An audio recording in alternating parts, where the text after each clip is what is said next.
Hi,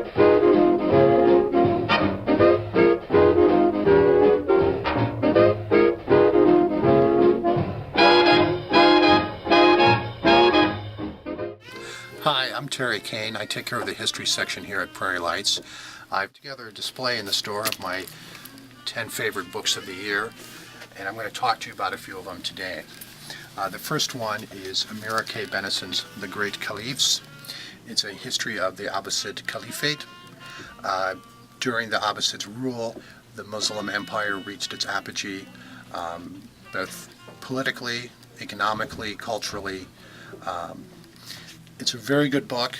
It's a very important book because it covers a period that unfortunately most Westerners are woefully ignorant of, and it's well written. It's really accessible, and that's actually a key on pretty much all the books I recommend, is that they're well written and they're accessible to the average lay reader. There's not a lot of jargon.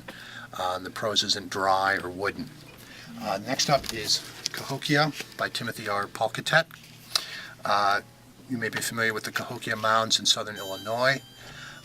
For a long time, they were thought to be just a simple ceremonial site. At various times, they were thought to have been constructed by one of the lost tribes of Israel or a race of giants and a variety of other things. We now know that, in fact, Cahokia was the center of one of the largest metropolitan areas of its time, and that it is a further nail in the coffin of the misguided notion that this country was empty and that the Native Americans were simple pastoralists. Next up is the 30 Years' War by Peter H. Wilson. The 30 Years' War ran from 1618 to 1648 and is one of the epochal moments of Central European history. It's a very complex conflict involving struggles over religion between the princes of the Holy Roman Empire and the emperor himself, and then also various external parties were involved as well, including the French, the Spanish, the Swedes, the Danes. Pretty much everybody wanted to have their say in how the religious question was going to be settled in the empire. I know this looks like a doorstop. Don't be alarmed. It's a very well-written book. It's got a really good narrative flow, and it is most likely going to be the standard single-volume English text for 20 or 25 years. And lastly, we'll talk about Napoleon's War by Charles S. Dale. Most accounts of the Napoleonic Wars tend to be focused on a specific aspect of the conflict, whether it's between the British and the French, or the French and the Russians, or the French and the Austrians, or the Peninsular War.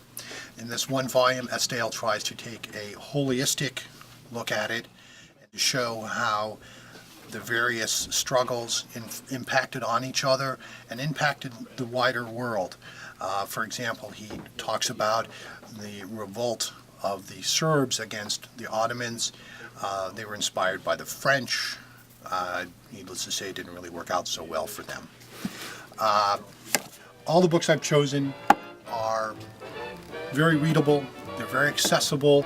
There's not a lot of jargon, so the layperson can read them and enjoy them and be enlightened by them.